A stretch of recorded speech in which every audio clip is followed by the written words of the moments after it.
escucharon? Estaban escuchando una voz porque, por supuesto, tenemos una gran invitación desde el Teatro Nescafé de las Artes, Topito. Sí, porque te imaginas un capítulo de La Oficina del Happening con Jade, dirigida por Pedro Almodóvar. Esto es Secretos de Oficina, la nueva comedia musical de los contadores, auditores y la cultura capital, que estará en el Teatro Nescafé de las Artes del 31 de julio hasta el 23 de agosto, junto a Gabriel Ursúa, Antonia Santamaría, Gabriel Cañas y un gran elenco y banda en vivo. Te vas a divertir y cantar tus canciones españolas favoritas con un grupo de oficinistas dispuesto a todo en un musical teatro lleno de romances, engaño, poder, todo esto inspirado en series como The Office, Betty la Fea. The Office. Es que la mejor teleserie de la historia es Betty la Fea. Bueno, ven a flipar en colores, tía.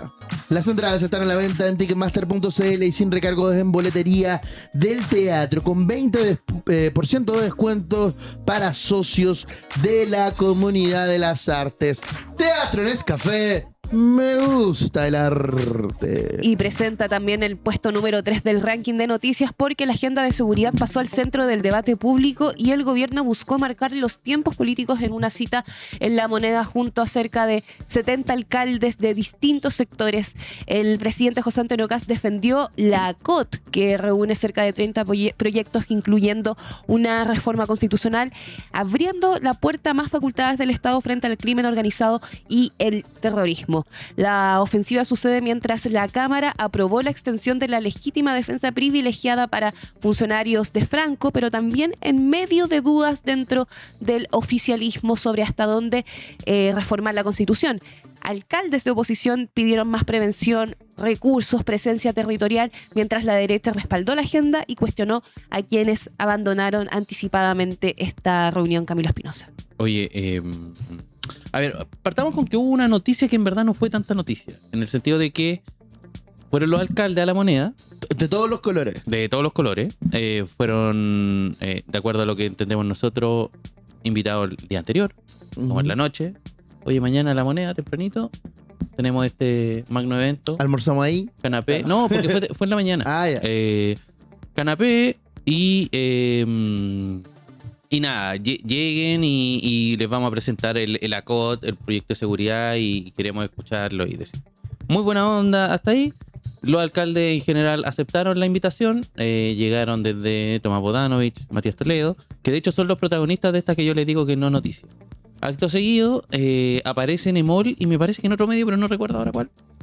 La noticia, ahí estamos viendo algunas imágenes, la noticia de que Matías Toledo y Tomás Bodanovich abandonaron la reunión a la mitad y se fueron enojados.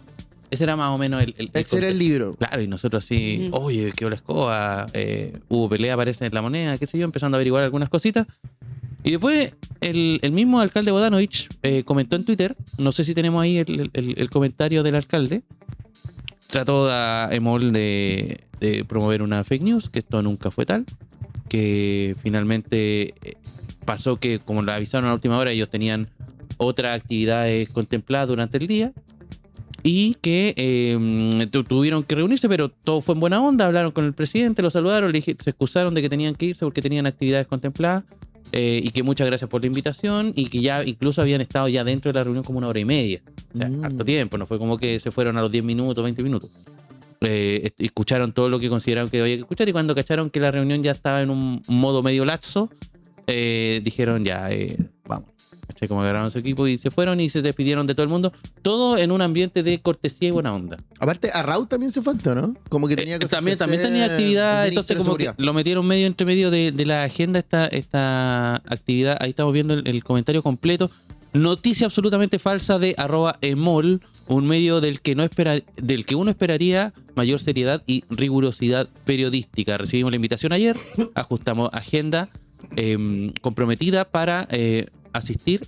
Lo hicimos de manera respetuosa y con ánimo de trabajo conjunto. Tras más de una hora y media debí retirarme para cumplir con compromisos comunales previamente agendados, como lo tuvieron que hacer diversos alcaldes de todo el arco político. Di mis excusas al presidente, no salí molesto ni nada parecido, y de ningún tipo de declaración, ni en off, ni en on a ningún medio, que no dio ninguna declaración. Claro. ¿En base a qué entonces Emol y otros medios hacen esta afirmación? Espero la rectificación correspondiente.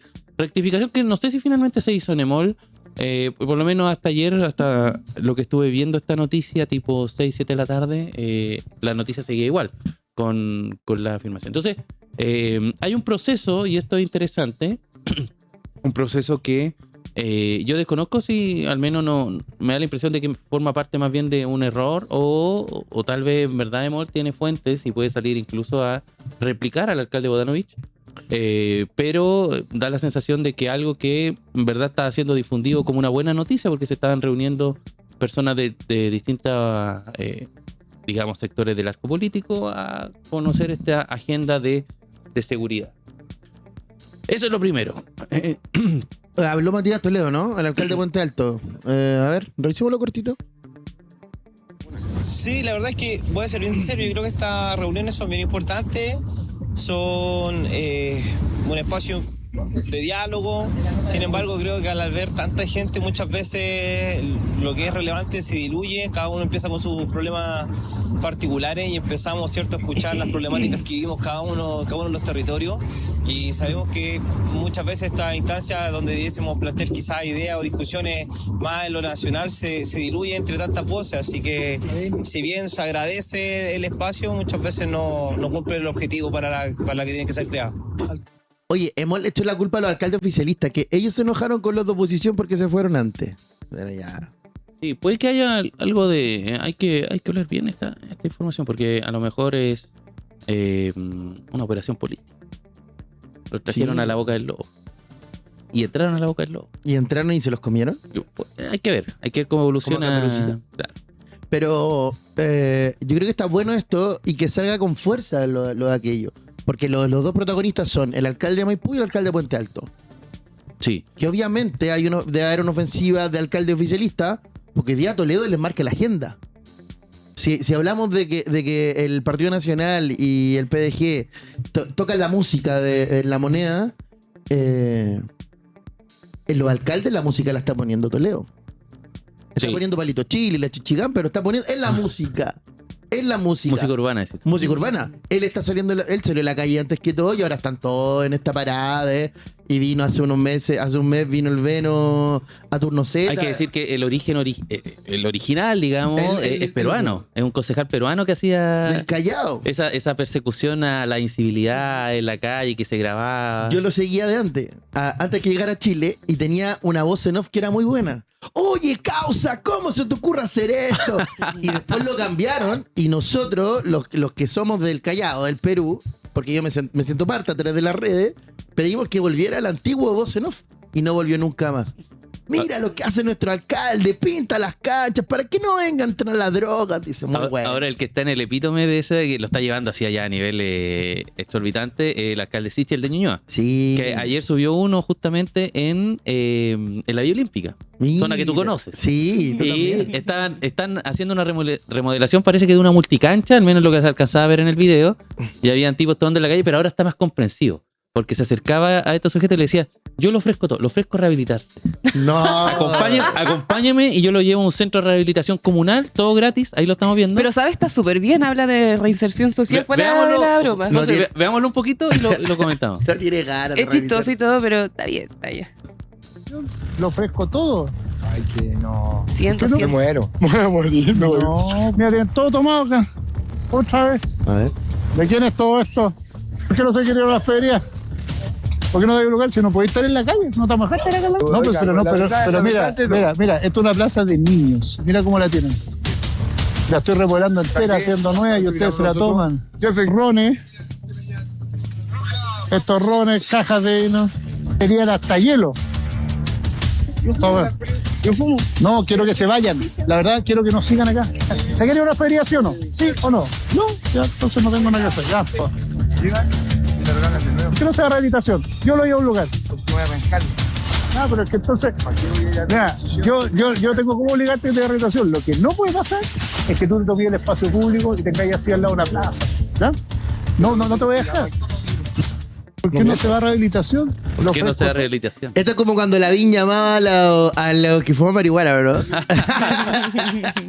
Igual tiene razón Sichel, no pueden estar estas personas cerca de una plaza, en una villa y todo lo demás. Yo estoy de acuerdo, pero es la forma.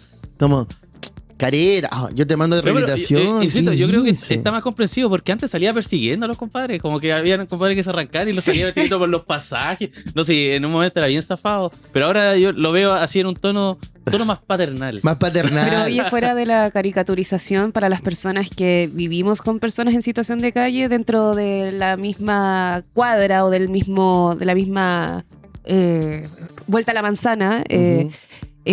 yo tengo varios puntos de personas en situación de calle. Al frente de mi casa, por bajo de Jiménez. Y sabes que prefiero 1000 veces un alcalde como Don Sichel, que aparece y hace este trabajo performático. Por supuesto que acá podemos comentarlo y todo, pero las personas que me están viendo y que también conocen esa realidad prefieren 1000 veces un alcalde que se mueva a que no haga nada.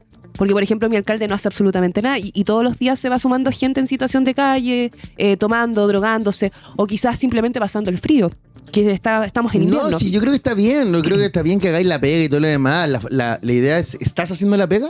Sí, Igual- lo está haciendo. No, pero Es que, nos está mostrando lo está haciendo. esto. Hay que hacer la distinción, pues hay que hacer la Claro. distinción entre lo que es lo comunicacional. Esto es comunicacional. Sí. Sí, po. Esto no es una política pública, o sea, no se resuelve el problema de las personas en la calle con un alcalde echándolo. No, eso, No, porque para de hecho nada. se van para otro lado nomás. Es Pero como que se genera corren- quizás una sensación dentro de la comunidad que se está moviendo, se está Sí, haciendo pero algo. lo generan en las personas que tienen acceso a las redes sociales. Po. Esto no es como una señal para las personas en situación de calle Claro. que van a ver el celular y dicen, oh, el alcalde está echando gente, me pero- voy para otro lado. No, pero hablo de los ¿cachai? hablo de los vecinos. Da como, No, claro. hablo de los vecinos que tienen esta preocupación el tema a es que los diario vecinos, con los niños. y lo están comentando en el chat, los vecinos, por ejemplo, en Ñuñoa, incluso te dicen, sigue habiendo gente en situación de calle que duerma afuera hasta de la MUNI. Sí, pues. ¿Cachai? Entonces, no es como que haya una política pública en vigor que implique, digamos, resolver el problema de las personas con los rucos, las personas en Ujú. situación de calle, porque no lo hay. De hecho, no hay una política pública, al menos en general, de estos municipios, y con esto los meto a todos un poco en el saco, porque más allá, digamos, de agarrar el ruco, desarmarlo, yo también vivo en el centro también, en el Parque Forestal Claro. está lleno. Está lleno. Sí. Y de repente aparece el alcalde de Borde, que hace una pega de limpieza general, agarra a todos los rucos y los mete arriba de un camión y los va a botar, quién sabe dónde. Pasan 2 días y vuelven. Vuelven, sí. ¿Cachai? Y vuelven Sí. con el mismo material, la misma, digamos, carpa o estos nylon que le ponen para protegerse. Y ojo, estas incivilidades no hay por qué tampoco estar protegiéndola, porque muchos dicen, no, pobrecita, la gente en situación de calle. No sé, en Concepción pasó hace poco que tuvieron detenido a alguien en un ruco porque abusó sexualmente de un perro.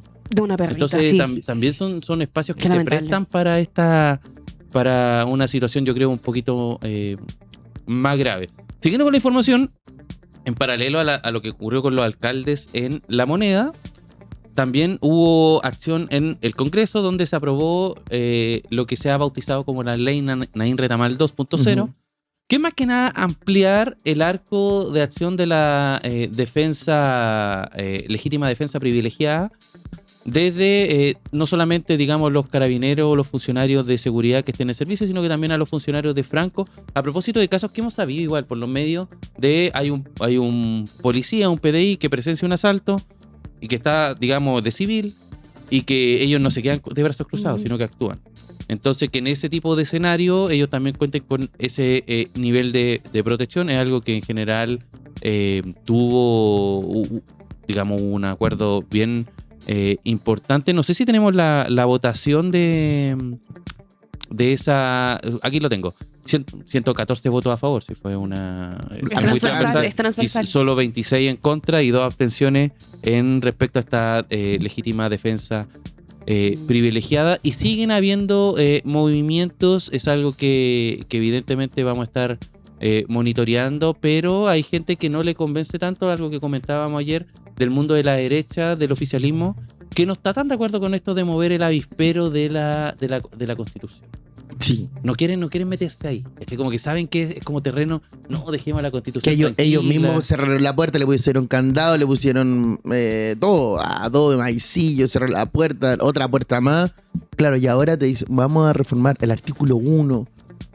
Entran en una cornisa que de una línea que está cada vez más delgada para el gobierno. Mira, justamente CNN Chile publicó el día de ayer en Instagram que cambia con la denominada NEIN Retamal 2.0 y dice lo siguiente: extiende la presunción de legítima defensa a policías que actúen estando de franco. También la protección aplicaría cuando un funcionario fuera de servicio intervenga ante una agresión contra sí mismo o contra otra persona. Y tercero, la Comisión de Seguridad rechazó limitar la norma a casos con armas de fuego, agresiones de 2 o más personas, por lo que mantuvo el texto original. Bueno, Sí, ayer eso. hablábamos recién de estas ausencias o de los que se fueron antes en la reunión con los alcaldes, entre ellos el ministro Barrau, y se fue a Valparaíso. Necesita apoyo antes del debate legislativo, Camilo, para poder asegurar los votos en la Cámara de Diputados y también en el Senado. Sí, lo último respecto al tema, este gran macro tema de seguridad, es que Kast, nosotros lo hemos comentado acá, le había cerrado la puerta a la posibilidad de que las Fuerzas Armadas intervengan en materia de seguridad pública, básicamente por lo que sabemos todos, no están formados para aquello. Es algo que se lo dijo incluso al alcalde de San Bernardo, que lo había pedido al Claro. alcalde del Partido Socialista, que estuvo acá hace algunos días también en turno AM. Sí. Pero ahora Kast da la impresión, al menos es lo que nos dice una nota de La Tercera, está dando algunas señales de que a lo mejor va a cambiar de opinión. A lo mejor se va a abrir a la posibilidad de que, ahí lo estamos viendo en pantalla, a la posibilidad de que las Fuerzas Armadas operen más que nada en la protección de la infraestructura crítica. Ya eso fue algo que se conversó en la reunión con los alcaldes. Recordemos que no solamente el alcalde de San Bernardo, sino que en general hay alcaldes de izquierda que están llanos, incluido, no sé si lo ha dicho directamente, pero el alcalde Bodanovich también está planteado, digamos, en esa línea. Y quienes están en contra, curiosamente, no sé, el que tuvimos hace algunas semanas, hace algunos días atrás, el alcalde Max Luksic, que estuvo en turno en vivo, Alcalde de Huechuraba. el alcalde de Huechuraba, quien dijo que no solamente está en contra de la participación de militares en este tipo de labores, sino que también está en contra de la creación de policías municipales, que es algo que en rigor igual está funcionando de facto. O sea, todo lo que son estos funcionarios que ¿Paz ciudadana? de seguridad ciudadana, que en todas las comunas tienen nombres distintos. El nivel de preparación también, se han visto imágenes, no sé si ustedes lo siguen en redes sociales, los tipos de, por ejemplo, los Arnechea, Vitacura, son tipo ninjas de todo, como que se muestran cómo reducir, por ejemplo, hay un robo y el tipo arranca en auto, cómo agarrar el auto, cómo intervenirlo y cómo meterse, Sí, ¿Y cómo te meterse enseñan? por la ventana. Perdón, ¿y te enseñan por Instagram?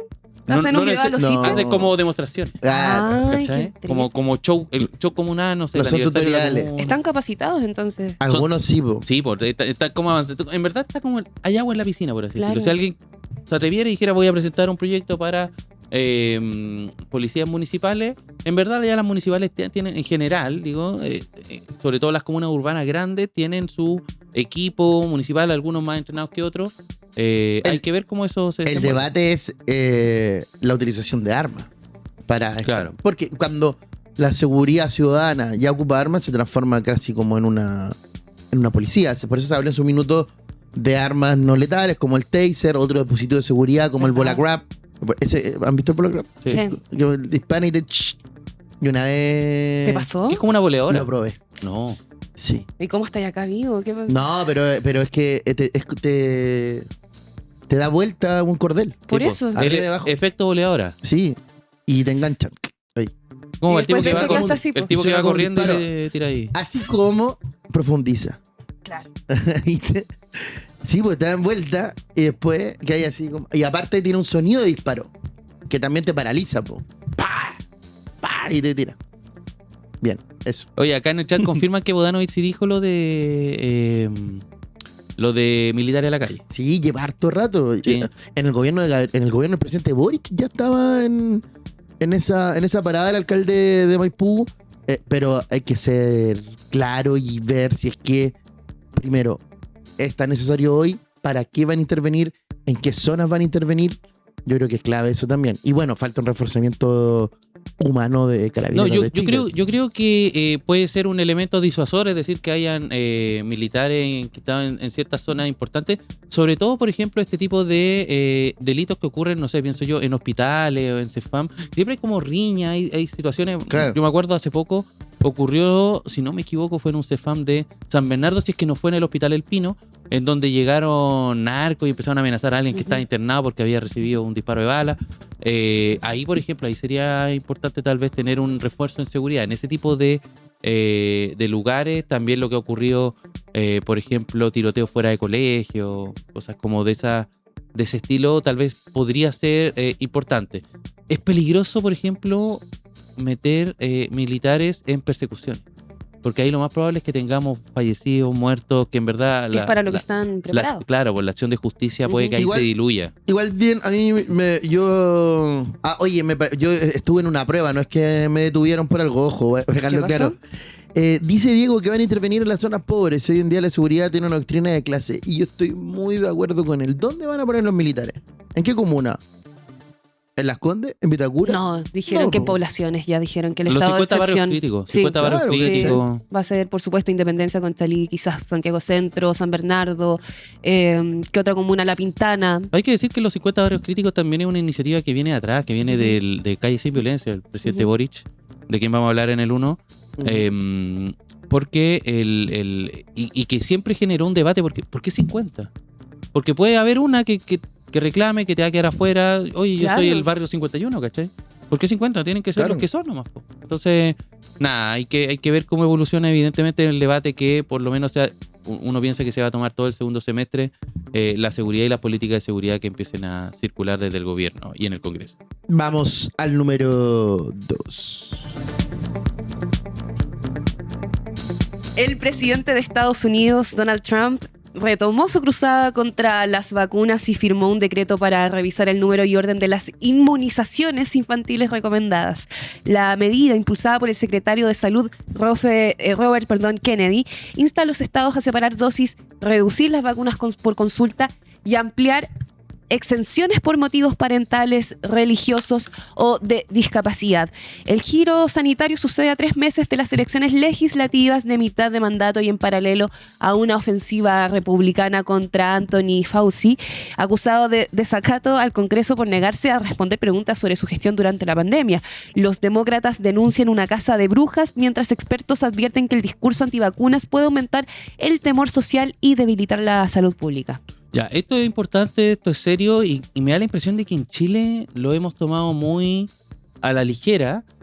Son por lo menos 3 hechos que forman parte de una agenda de Donald Trump, que hoy día podemos decir derechamente, titulada me parece el diario El País de esa manera, que existe una agenda antivacuna hoy día en curso por parte del gobierno de Donald Trump. Todo parte con en un momento, estaba el proceso al doctor Fauci. El doctor Fauci, para que quienes no lo conozcan o no les suene para nada el nombre, en un contexto de pandemia, muchos académicos, de hecho los académicos más reputados del mundo y aquí en Chile también fueron muy importantes, en general infectólogos, epidemiólogos, personas que están capacitadas para enfrentar una pandemia como la que ocurrió con el COVID, fueron muy importantes, porque en el fondo entregaban las directrices generales de lo que había que hacer y qué cosas no servían.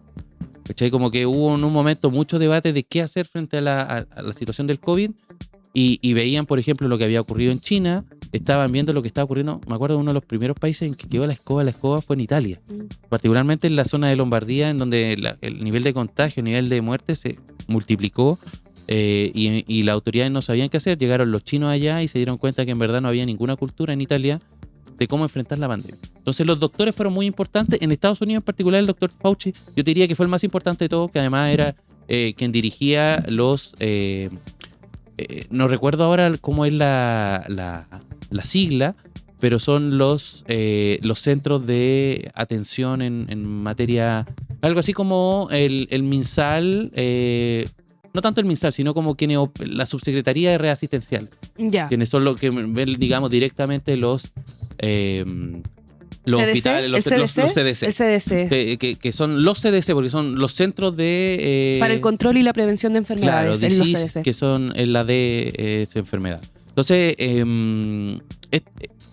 estaba ocurriendo esto, entonces el doctor Fauci fue muy importante y lo estamos viendo en pantalla. Y empezó un proceso porque en donde se le llama al doctor Fauci a dar explicaciones de la situación de la pandemia en el Congreso y también en tribunales. de por qué él daba estas indicaciones. Y todo esto es toda una ofensiva de parte de algunos republicanos en general también que forman parte de esta agenda antivacuna que lo llaman para dar estas explicaciones. Es como, no sé, si hoy día en el Congreso en Chile hicieran una comisión para hablar de los indultos, por qué deberían indultarse militares y empiezan a llamar, no sé, a los jueces que de derechos humanos. ¿Sabes que igual me llama la atención esta decisión que tomó Donald Trump en esta oportunidad? Porque hay una crisis de natalidad mundial que está pasando no solamente en nuestro país, por algo están impulsando proyectos como Escucha su corazón, a través de, lamentablemente, el sufrimiento de mujeres por estas 3 causales y quieren incentivar la natalidad de esa forma, pero vemos países como Estados Unidos, primermundistas, como a muchos les gusta decir, que más bien va en contra, va al revés. Sí.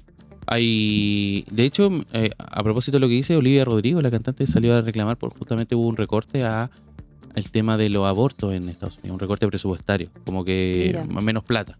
Pero bueno, dicho esto, después generó una sorpresa. Me acuerdo que fue un día viernes, si no me equivoco, estábamos acá en turno ya, digamos, preparándonos para salir y ocurre que la Casa Blanca tira un tweet, un tweet que dice The Truth, la verdad, en inglés.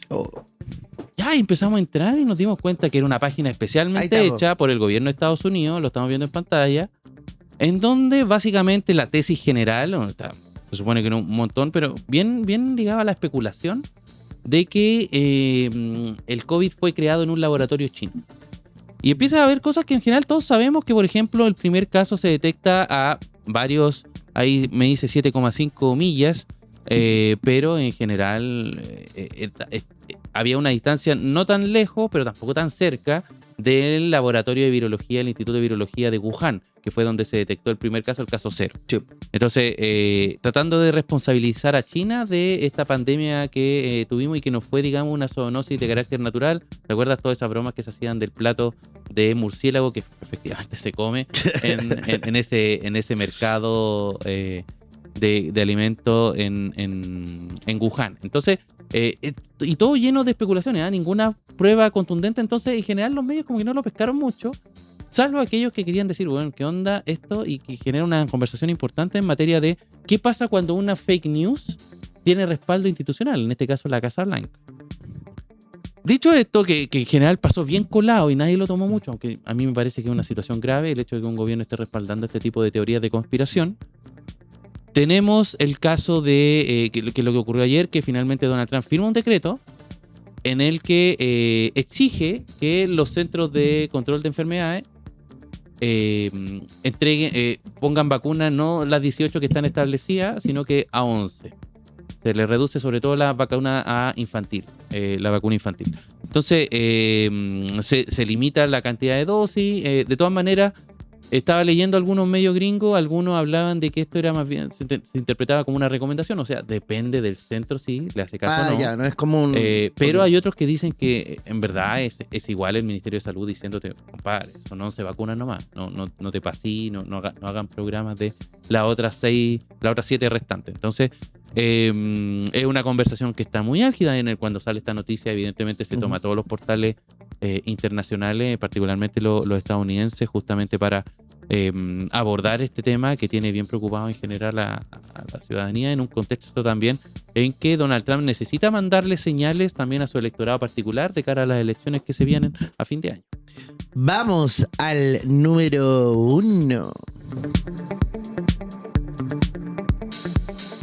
La resaca, que no es de nadie de nosotros, no es la presentación del nuevo libro de Eugenio Tironi sobre el gobierno de Gabriel Boric y el ascenso del presidente José Antonio Kast estuvo marcada por una extensa intervención del expresidente. Habló 45 minutos y combinó autocríticas a la administración con defensa de su gestión y cuestionamiento al actual oficialismo al que calificó de ultraderecha. También reconoció errores en seguridad, en el diseño inicial del gabinete y la relación que tuvo con el primer proceso constitucional, afirmando que no fueron creíbles ante la ciudadanía. Desclasificó el rol de diálogo permanente que estuvo con la exministra Toá y Vallejo y negó que Toá haya salvado los muebles y rechazó la idea de que su gobierno esperó 6 meses para empezar a gobernar. Cuando esto pasó, nosotros estábamos en la pauta Y a mí me habían... tenía la posibilidad de haber ido a este evento, pero ando medio mal de la garganta, entonces además dije, juega la Católica. Entonces, Que es lo más grande, está ahí. privilegié, pero sí, quien sí fue nuestro amigo acá turnino de Danilo Herrera, que Mira, estuvo ¿dónde ahí, anda? y lo primero que hace es mandar un WhatsApp diciendo Boric está haciendo la autocrítica que todos esperaban. Ese fue como el comentario interno que nos llegó, y ahí empezamos a hacer el monitoreo. Yo estuve viendo las imágenes que están ya, me parece que está la conferencia completa en YouTube. Había cobertura, si no me equivoco, en Radio ADN, que transmitió completo el lanzamiento de este libro, La resaca de Eugenio Tironi, que es una continuidad de El Desborde. El Desborde, que era este libro que hizo Eugenio Tironi para hacer la interpretación del estallido social. La resaca viene a hablar de lo que vino después, que son básicamente el gobierno de Boric y los procesos constitucionales. Eso es la descripción, la lectura que hace Eugenio Tironi. Y le dieron 15 minutos a Gabriel Boric y terminó hablando 45. Qué raro. Qué raro. Viene de los reportes que estuve leyendo, me parece que el de Clini es uno de los más completos, Ya. en donde en general se refieren a todos los temas, porque en general las noticias se quedaban con una lectura, el tema de los retiros, el tema del gobierno, que la responsabilidad fue propia. Y yo creo que hay que rescatar por lo menos dos cosas. La primera es como el funcionamiento del gobierno, y ahí hace una desmitificación. Dime, José, si tenemos el momento, Ahí, pero Edito. esa desmitificación que hace de lo que dijo Giorgio Jackson.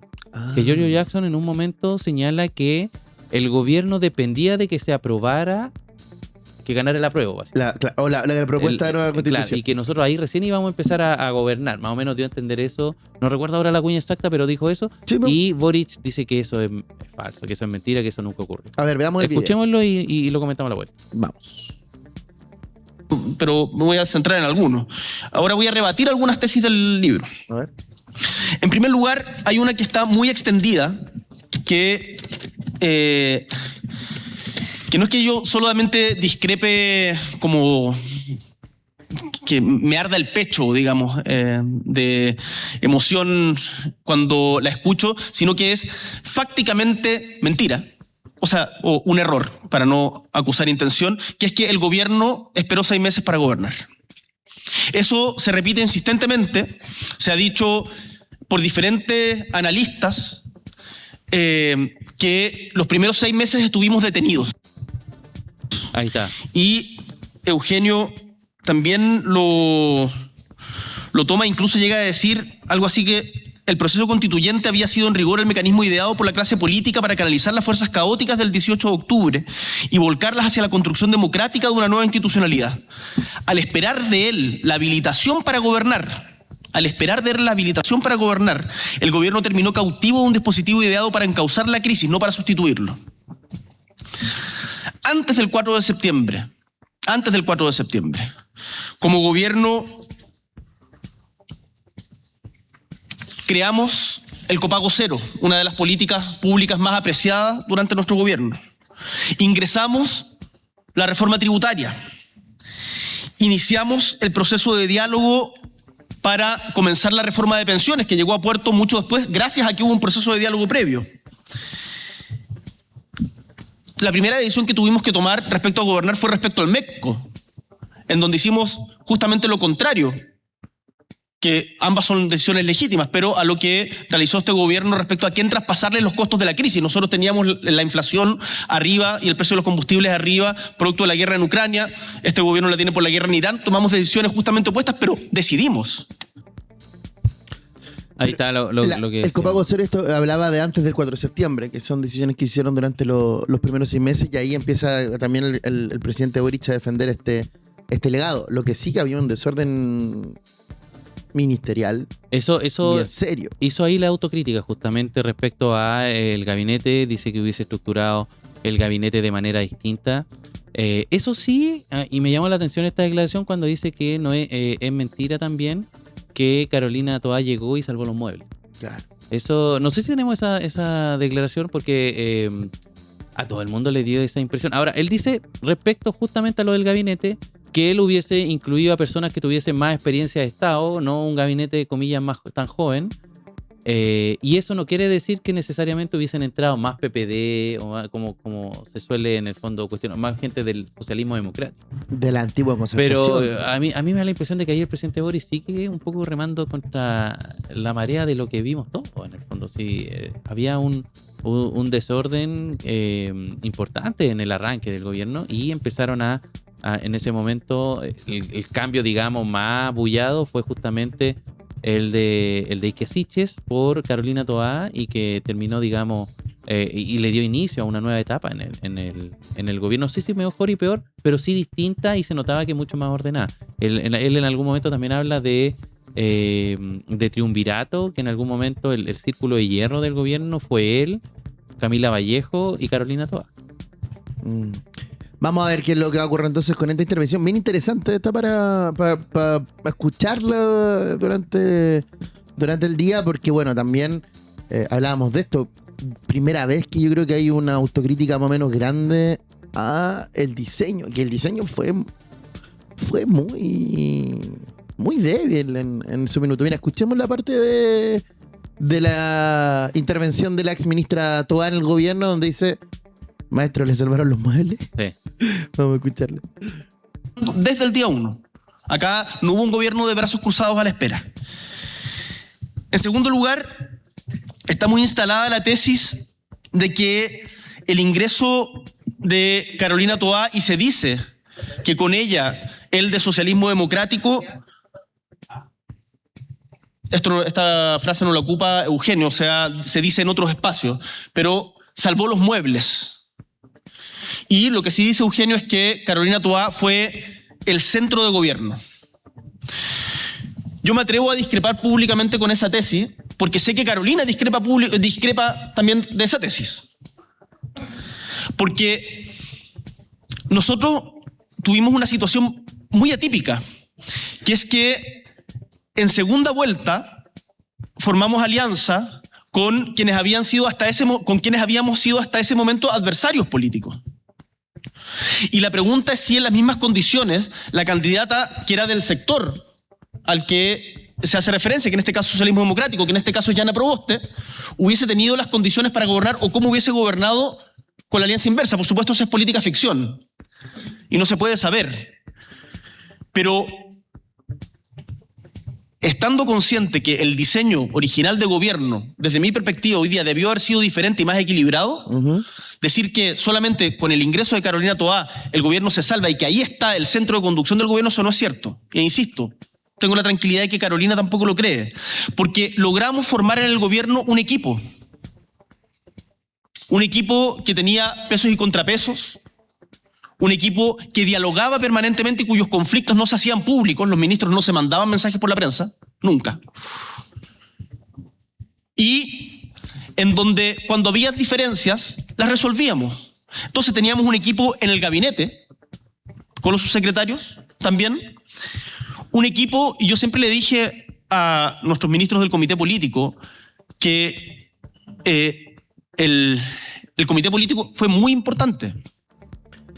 Ahí estaban las declaraciones del expresidente Gabriel Boric, sí, pegó palito. Los ministros no se dan declaraciones de la prensa. Igual, dentro del círculo de Toá, a mí me da la idea de que sí hay algunos que sienten que fueron a salvar los muebles. Pero sabes que viene un programazo ahora para Turno en Vivo, y justamente ya está Darío Quiroga sentado acá y le vamos a preguntar sobre su análisis del discurso que dio el expresidente Gabriel Boric. A ver qué tan cierto era. ¿Estaba cerca Darío Quiroga en ese momento? No estaba tan lejos. No estaba tan lejos. Oye, gracias, Rey del Facto.